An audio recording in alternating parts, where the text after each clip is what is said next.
welcome to Hannity. And tonight, President-elect Donald Trump on his thank you tour, speaking to supporters. Laura Ingraham, she'll be here in just a minute with reaction. But first, here are some of the highlights. In filling my cabinet, I'm looking for people who fully understand the meaning of service and who are committed to advancing the common good. I believe we're in the process of putting together one of the great cabinets that has ever been assembled in the history of our nation. Do you like it so far, everybody?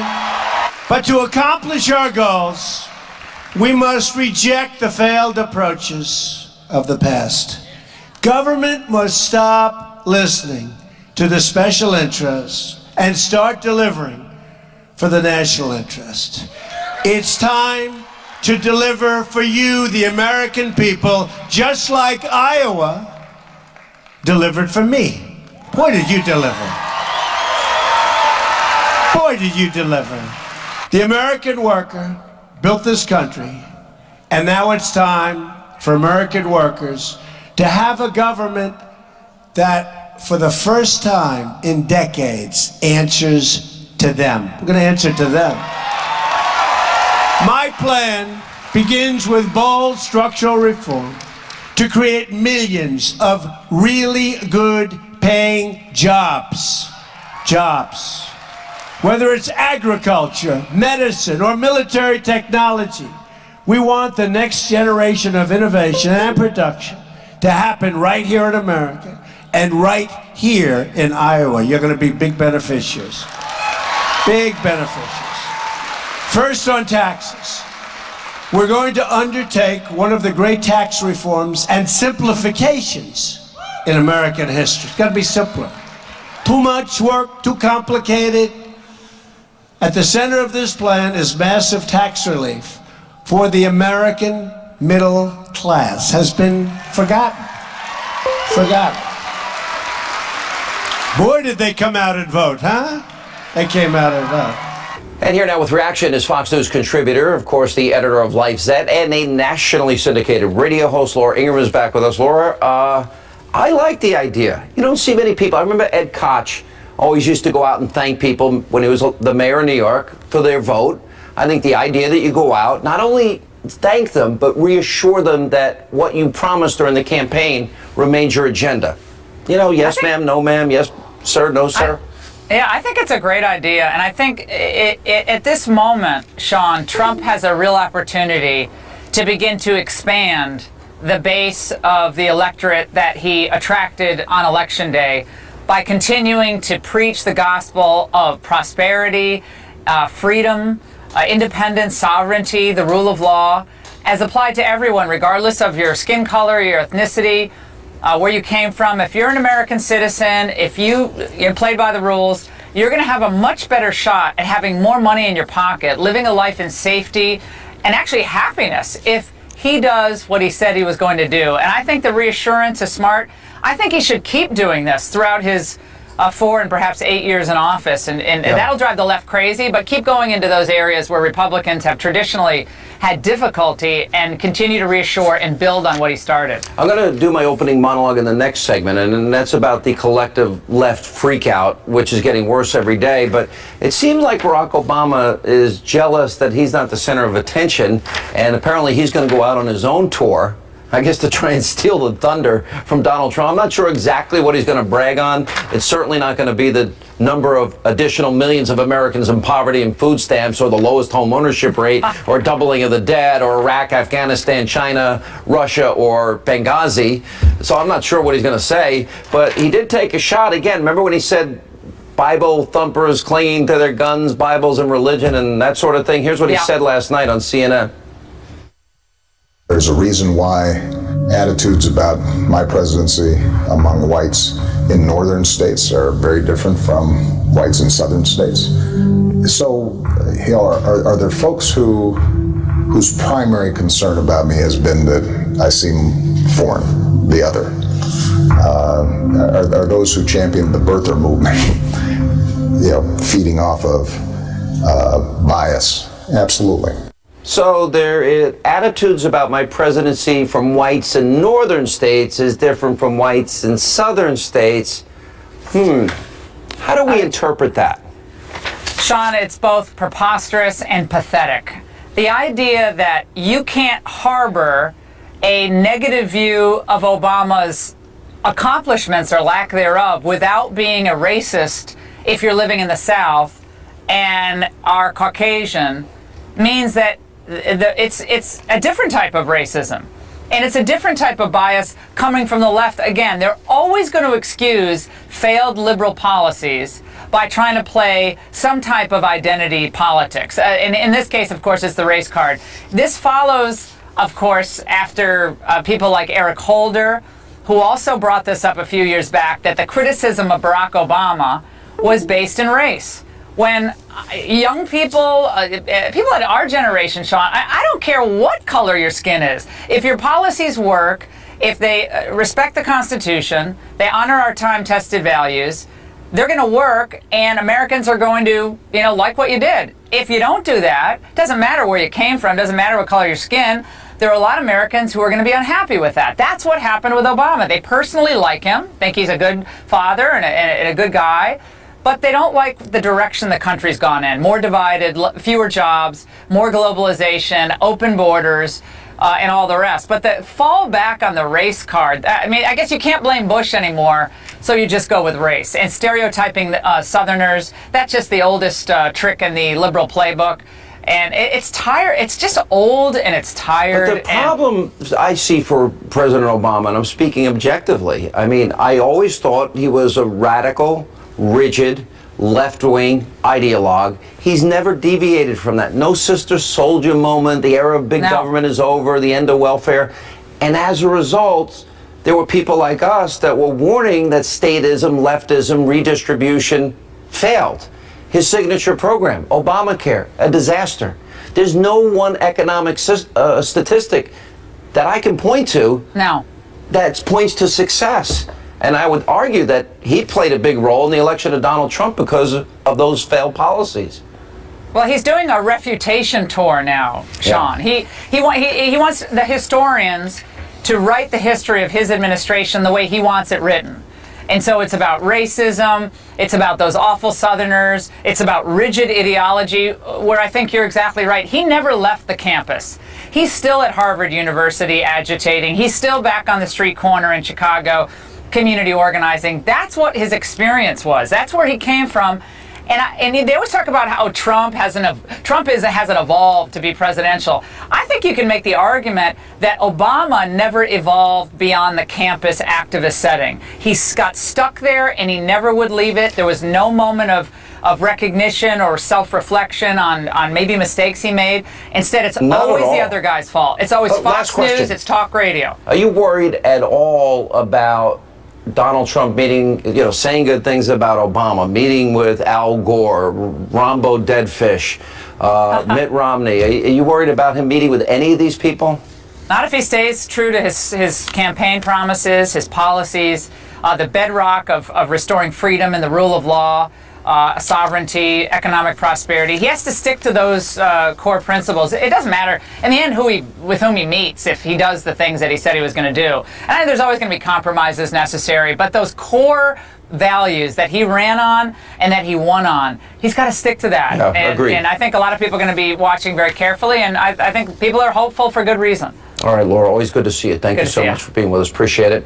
Before we head to break, quick programming note. Tomorrow night, 10 p.m. Eastern, Speaker of the House Paul Ryan will join us for an exclusive interview. We'll ask him about President-elect Trump repealing, replacing Obamacare, the Trump agenda, or the Ryan agenda. You don't want to miss it. And coming up next, not only our opening monologue, but much more. Obviously, we were surprised by the outcome of the election, and it's kind of, was I'm not sure what the right analogy would be, but like a punch in the stomach, let's say. Soul crushing might be another description. All right, it's been 1 month since the election. The crybaby left. They're still throwing that hissy fit. We'll have the latest examples. We'll get reaction from the Fives, Eric Bolling, Kimberly Guilfoyle, and much, much more on this busy news night tonight on Hannity. Hannity is brought to you by Live from America's News headquarters, I'm Patricia Stark. The House has passed a stopgap spending bill to keep the government running beyond tomorrow's midnight deadline. But the bill's fate in the Senate is uncertain tonight. The measure aims to fund federal agencies through April. Senate Democrats from coal states, however, are threatening to delay passage of the bill. They want more for retired miners who've been guaranteed lifetime health and retirement benefits. The current bill only provides $45 million to temporarily protect benefits for about 16,000 retired miners.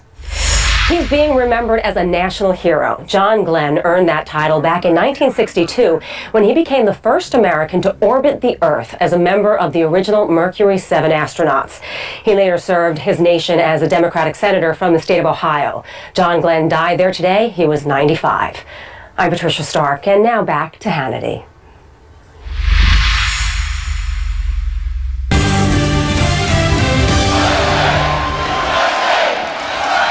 I'm here today for one main reason, to say thank you to the great, great people of Iowa. You went out and pounded, and I mean pounded, the pavement. You organized your fellow citizens and propelled us to victories at a grassroots and every other level. We have a movement the likes of which this world has never seen before. Never seen before. I also want to give a very special thanks to our veterans. A lot of veterans in this room. Thank you. Thank you. Service members, military families, unbelievable people. Now, those are highlights from President-elect Trump's thank you tour. Also tonight, the left is still losing their minds over the election, and what I'm about to tell you is almost too good to be true. And that's tonight's opening monologue.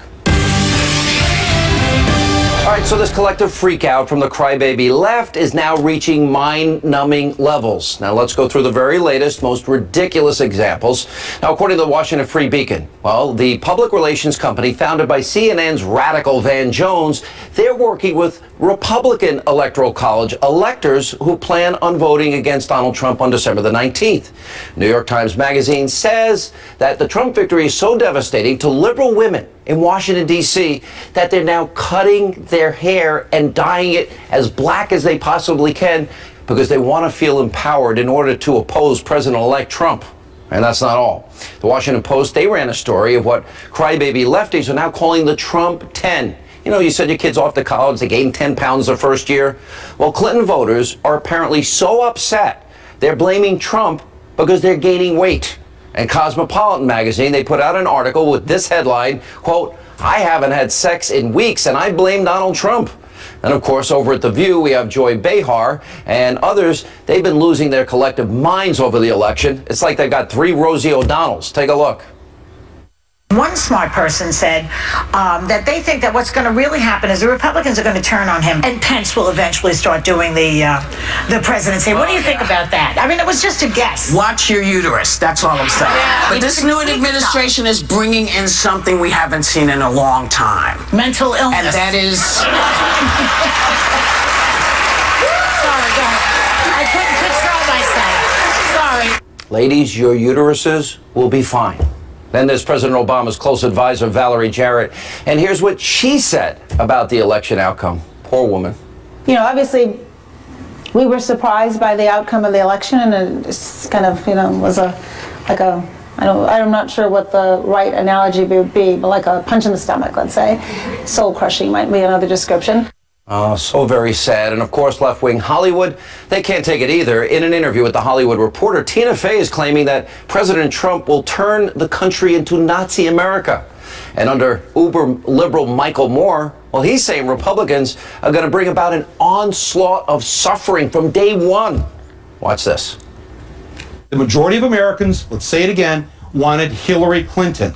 The majority of Americans did not want Donald Trump. It is the responsibility of this minority of Democrats in Congress to block, obstruct, disrupt, and do whatever they can to prevent the onslaught that is going to happen with Donald Trump. He's going to be inaugurated on January 20th and January 21st, which is a Saturday. Don't be surprised if the Republicans call a Saturday session of Congress and they are going to pass law after law after law and have him sign it the next day, and it's going to be one piece of suffering against people after another. And it is the job of the Democrats now to stop the suffering that he's about to create for the American people. Michael, calm down. The suffering happened under Obama. 13 million more Americans that are on food stamps, 8 million more in poverty, lowest labor participation rate since the 70s. That's Obama's policies. And by the way, the last hit comes from CNN's Chris Cuomo. He's comparing the president-elect and his nominee to the EPA to segregationists. Really? What's this? He hasn't denied global warming. He says it's far from settled. He says the science that is means far he's from not true. accepting He's the science. Either you accept the science or you don't. 99% of the scientific community says global warming is CNN says the impacted by number's mass. 90%. People thought the world was flat. Yes. People thought blacks and whites shouldn't marry. People thought blacks shouldn't be equal. That doesn't mean that you accept it as fact as a leader. All right, all of this is so beyond ridiculous. But to my friends in the audience, let me translate what all of this means. It's pretty simple. They lost, they can't handle it, and you won. And hopefully America wins. Right now, with reaction from the hit show The Five, Eric Bolling and Kimberly Guilfoyle, EBKG, and then Chuck Schumer. This actually cracked me up too. Starting in January, there's going to be a war on old people. So I've been warning my friends that live in the villages to dust off their muskets, their World War II relics, and their knives and their pistols, and get ready. Because Donald Trump is sending his army to the villages to beat up on the old people. Guns and Avron over there. I love the villages. Adore, actually, is probably the most Me too. It's accurate. awesome. That's they're where fantastic. all the Fox. We're gonna have the Fox wing of the villages. For sure, we're gonna go there and colonize. So here's the thing: all the crybabies. We're gonna go for something like that. Yeah. Fraternize, colonize. Here's the thing: all those crybabies. Do they want to be sponsored by Kleenex? Because they're crying every day. They're looking for a sponsorship, whining about everything. Keep cutting your hair and acting ridiculous. I mean, it's really unbecoming. I mean, honestly, can you imagine if Donald Trump didn't win the election and people behaved in this fashion? Can you imagine if Eric started dyeing his hair platinum blonde? I mean, that would be the equivalent. Yeah, I know. It's really crazy. So, of all the people that you played, I think Michael Moore is the most egregious. Donald Trump went into Michigan. Michael Moore's from Michigan. His Twitter account is Flint. He loves Michigan. Michigan voted for Donald Trump. Donald Trump has done nothing but champion the causes of the people he proposes to represent. The working class voter, the union guy. Look what he's done. He's saved thousands of jobs between Ford, Carrier, the Japanese investment. SoftBank. Apple. Apple says they want to bring back some of their assembly plants from Indonesia back to America, and they've done that because Donald Trump is elected president. It's interesting because what he said is he'll call every CEO that's thinking about moving their business down to Mexico. Now, what is he going to do? Is he going to offer the money? No, he's saying the regulatory environment, the bureaucracy is going to change, the tax benefits are going to be massive. Can I throw something out? Yeah. What Donald Trump did was, so for probably the better part of the last 20 years, we've been told globalism is better, bigger is better. So the bankers love this. Bankers go, this is fantastic for us. We're going to get free money from the Fed. They turn around, loan money to the CEOs. The corporate CEOs go, this is great for us too. We're getting money, and we're also pushing jobs overseas where they're cheaper. And then they pay off the politicians to keep this circle of life going between them. Trump says, you know what? Globalism doesn't work for us anymore. Nationalism works for us. We want America to be strong. He broke this chain. Listen, and they're worried about it. I'm warning everybody that liked Donald Trump. You better get ready. You better buckle up. It's going to be a rough ride in the first 200 days of this administration because they are going to have a massive collective meltdown freakout. Of course, but go ahead and let them, but these are the same people that were complaining and saying that he wasn't going to honor the election. They're the ones not honoring it. Michael Moore is the one that's calling for anarchy, saying to disrupt the election results and go ahead and protest and calling for all this ridiculousness to try and impede Donald Trump, the president-elect, from becoming the next president of the United States and doing this at the time of the inauguration. I mean, he's literally out there trying to incite riots and problems like this. Well, we're going to put suffering on the American people. Well, with 13 million more Americans on food stamps and 8 million more in poverty and the lowest labor participation rate since the 70s, the suffering has already happened.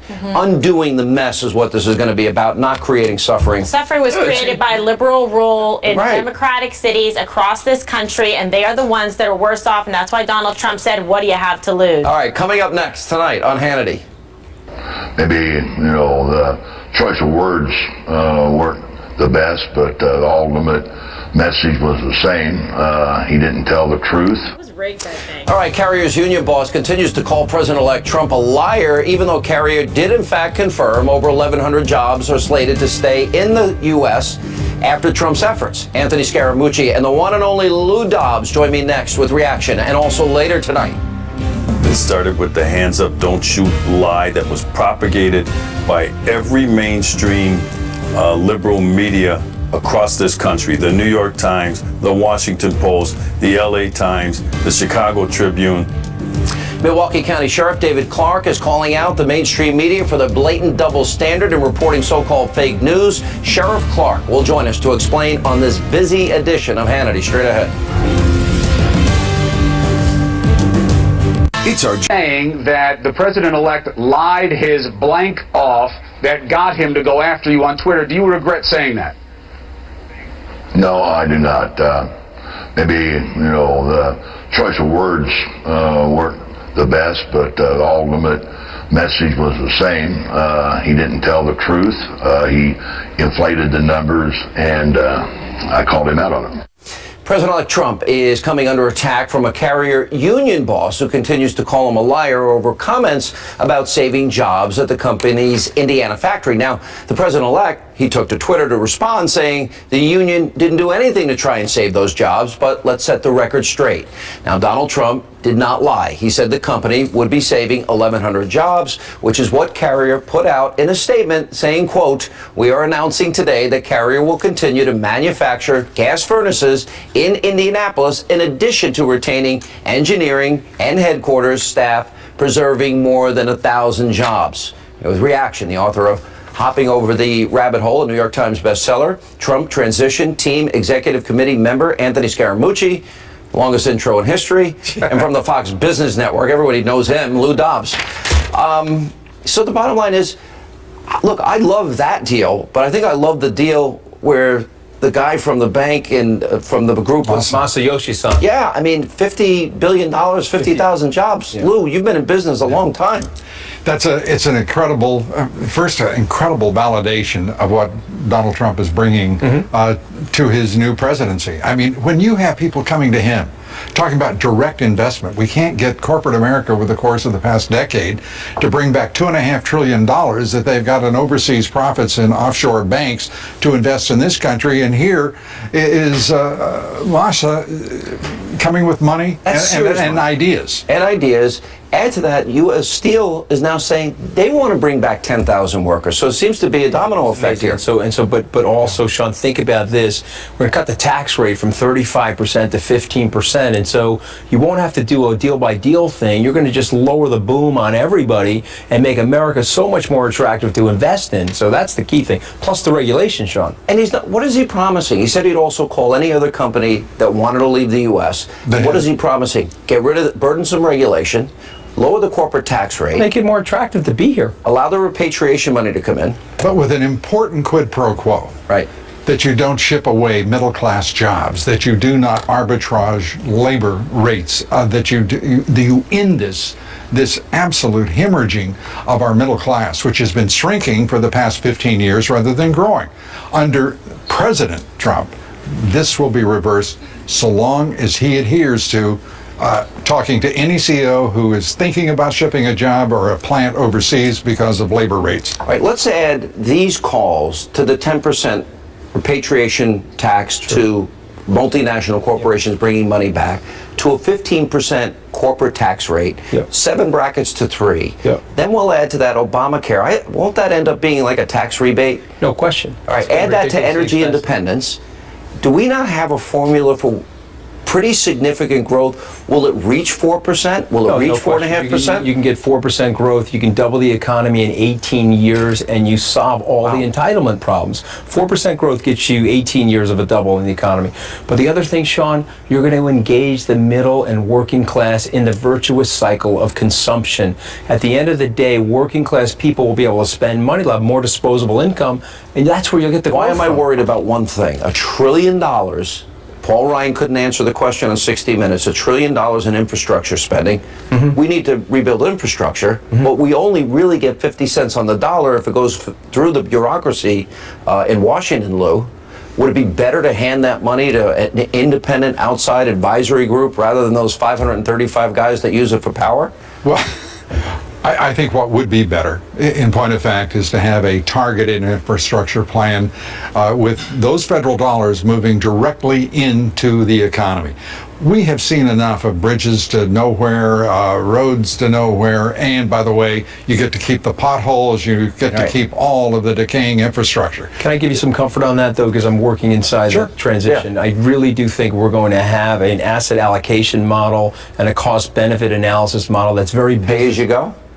I wouldn't say pay-as-you-go, Sean, but I would say hopefully we'll get the $1 trillion block, and then we'll be able to set it up in a way where you could look at it, and I could look at it and say, okay, that's good business for America. There'll be positive externalities and a multiplier effect on the infrastructure. Two of the most extraordinary infrastructure plans are the space program and the interstate highway program. No question. They didn't sit around worrying about the direction of the velocity of money that they were generating, either the amounts or the rate of velocity. Remember, they went after the problem and they solved it. And guess what?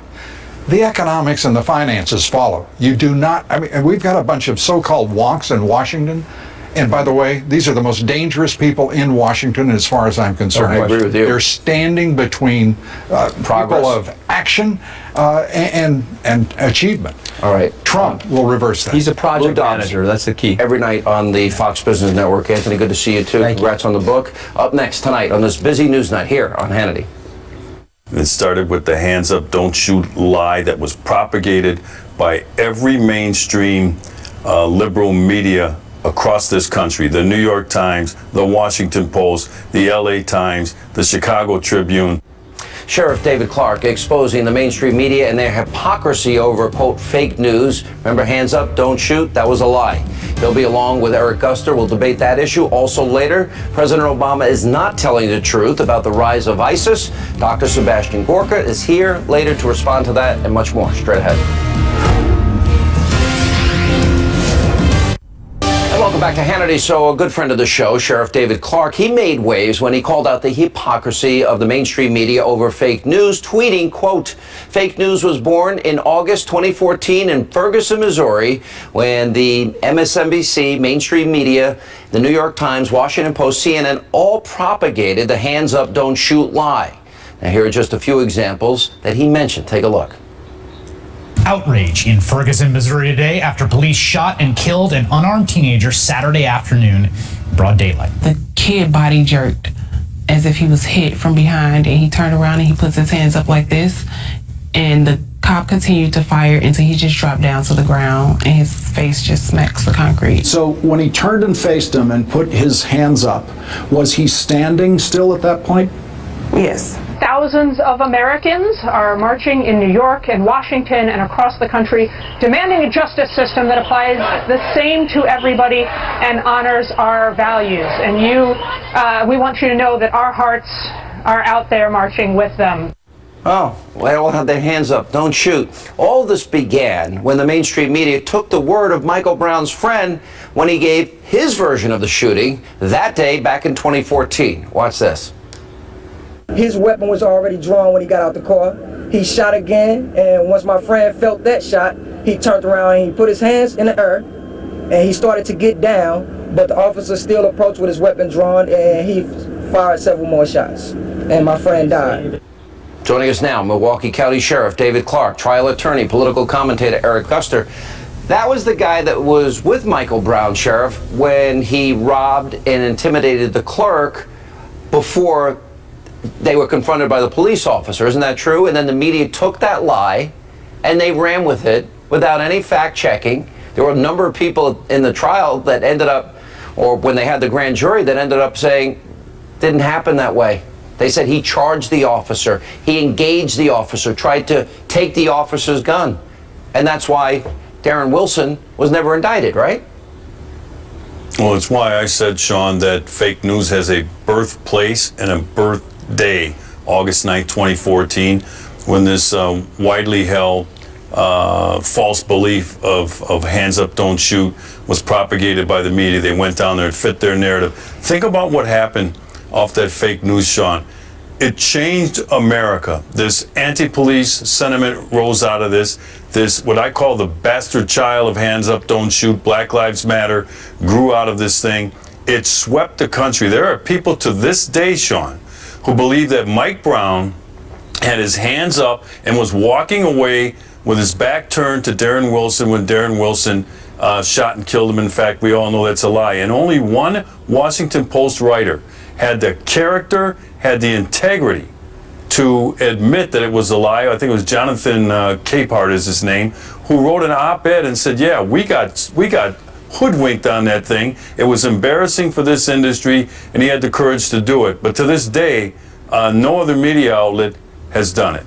No, Eric, you do know that that never happened, right? You're not arguing that hands up, don't shoot actually happened, are you? I'm not arguing that hands up, don't shoot ever happened. Because what it did. David Clark is trying to, no, it did not happen. But what David Clark is saying is the dumbest thing I've heard on TV since Florida said they were going to beat Bama. What he's claiming is the hands up, don't shoot movement was the beginning of fake news sites. The Onion was started in 1988, which is the premier fake news site. Eric, that's a satire site. It is fake. It is a fake news site that some people think is real. But in a serious sense, that false narrative was perpetrated by NBC, by ABC, by CBS, by CNN, by the New York Times, and they came out and said it was a lie. Hang on a second. And irresponsibly, they advanced a narrative where people were regurgitating it, and then as a result, a certain expectation was raised. And then when the black eyewitnesses testified before that grand jury, it wasn't the outcome that people expected. And what happened, Eric, as a result of their irresponsible reporting? What happened? A lot of people fell for that, but all those media sites, all those NBC, MSNBC, all of those sites, CNN, all those stations came out and said, all of them did. They said that was a lie. I've said it was a lie. So let's not. I don't remember them saying it was a lie. I don't remember a big apology saying we were wrong and we falsely reported from a guy that robbed up a store and intimidated a clerk. Sheriff Clark. They did say that was not true. They did. No, let me finish. They did say that was not true. And for you to say, for Clark to claim that was the beginning of fake news is the most ridiculous thing. Sheriff Clark. Sheriff, you want to respond? Well, it's fine. It might be ridiculous, but I'll tell you what, we have dead cops because of that hands up, don't shoot lie. We had 2 in New York. We also had 5 in Dallas and some in Baton Rouge, Louisiana, people who were trying to avenge for the life of Mike Brown, who was a thug. Here's another thing they left out of that story. Mike Brown had just strong-armed a convenience store clerk who was half his size. That is a felony in every state in America. And he also tried to disarm a law enforcement officer. That's how serious this was. It might sound dumb to you, but there are dead cops because of that fake news story out of Ferguson, Missouri. And Eric, I resent that coming from you. No, your theory is dumb. Someone attacking cops is a personal thing to me. I do not want anyone to assault, harm, or kill cops. Then don't make irresponsible comments from the media that suggest something that never, they advanced a false narrative, a lie. And as a result of the lie, people believed it. And a certain expectation increased in people in terms of what the outcome would be as a result of the lie that it was all predicated on. That's the problem. But the truth is, Eric, no, the truth Eric, let me help you out here. The only people who believe the Onion are liberals, because there were liberals many don't critically think of African Americans they're being susceptible stopped, to nonsense, African Americans being harassed, and all they can do is parrot talking points. Last word, Sheriff. No, the Civil Rights Division stated that last word, Sheriff. Let the sheriff have the last word. Fine, thank you, Sean. Again, fake news, most people can figure it out. It might last a day or two, but the hands up, don't shoot fake news out of Ferguson, Missouri continues to this day, and cops are still being killed across this country based off of that fake news story. All right, we got to leave it there. That's Thank you both. poppycock. And coming up next tonight on this busy news night on Hannity. The ability of ISIL to initiate major land offensives, that was not on my intelligence radar screen. Wow, President Obama said the true potential of ISIS wasn't on his radar screen. Well, maybe he should have just listened to his top intel officials. We'll check in with Dr. Sebastian Gorka. He'll join us next to discuss just how President Obama got it so wrong and the implications of that bad decision, and more tonight on Hannity. Police and first responders were incredible. The job done in particular by one young gentleman was incredible. And I got to meet him, and he was very brave. All right, that was President-elect Donald Trump speaking earlier about the Ohio State terror attack. Meanwhile, President Obama continues to mislead you, the American public, about the rise of ISIS. Let's take a look. The rise of the Islamic State surprised you. It took you by surprise. It took the administration by surprise. The ability of ISIL to initiate major land offensives, that was not on my intelligence radar screen. That's impossible. How could they not be on his radar screen? Did he not hear these dire warnings coming from America's top intelligence experts, including the director of the National Intelligence Agency, James Clapper? Watch this. In Syria, what's going on there is in maybe some respects, a new Fatah for us. And what's going on there and the attraction of these foreign fighters is very, very worrisome. With the growth, as you pointed out, of terrorist elements in places like Syria and Yemen, we have a number of fronts that we need to confront simultaneoely. Abu Bakr al-Baghdadi is a designated global terrorist under U.S. law, and we believe is currently based in Syria. His mission, as clearly stated in his own statements, is to carve out a zone of governing territory from Baghdad through Syria to Lebanon. So how did the president get it so wrong? Joining me now with reaction, the author of Defeating Jihad, the Winnable War, Dr. Sebastian Gorka. Let's go back to 2007. Then President George W. Bush, he warned exactly, with pinpoint accuracy, what would happen if we pulled out of Iraq too early. Listen to this, Dr. Gorka. Begin withdrawing before our commanders tell us we are ready would be dangerous for Iraq, for the region, and for the United States. It would mean surrendering the future of Iraq to Al-Qaeda. It would mean that we'd be risking mass killings on a horrific scale. It would mean we allow the terrorists to establish a safe haven in Iraq to replace the one they lost in Afghanistan. It would mean increasing the probability that American troops would have to return at some later date to confront an enemy that is even more dangerous. Not only did they get the safe haven, but also the oil money so that they could advance the caliphate. He could have listened to any number of people, Dr. Gorka. How could he possibly say what he's saying that he didn't see it coming? Very simply, Sean. Remember, he said in that interview that it wasn't on the radar screen for him. Well, Sean, you need to be looking at the radar screen if you're looking for threats. We know, this is publicly disclosed information, that the President of the United States, Barack Obama, received and read less than half of his presidential daily intelligence briefings. You're not going to know what's on the radar screen if you don't look at the radar. Well said. Thank you. Thank you. Go ahead. No. Well, as late as 2014, he referred to ISIS as the JV team. As in October 2015, that's a year ago, a little over a year ago. He's saying that ISIS is contained. What Alice in Wonderland world is he living in? He said ISIS is contained, and Secretary Kerry said that we are winning this war 3 days before the San Bernardino attack. That was the largest attack on U.S. soil until the Oklahoma massacre.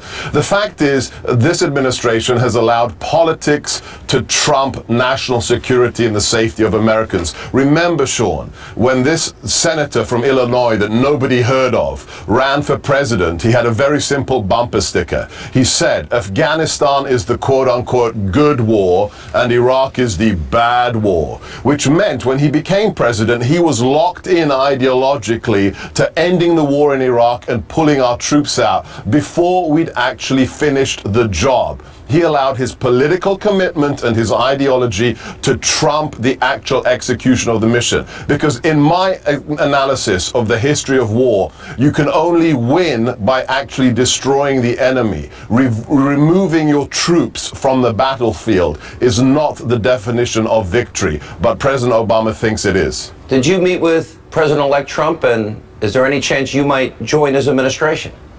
I'm in regular contact with General Mike Flynn, his national security advisor. I'll be in New York later this week, but I haven't seen Mr. Trump since last year. So fingers crossed, we'll see what happens. All right, Dr. Gorka, I think you'd be a great addition, my humble opinion. Thank you, sir. Thank you, Sean. All right, when we come back, a very important question of the day is straight ahead.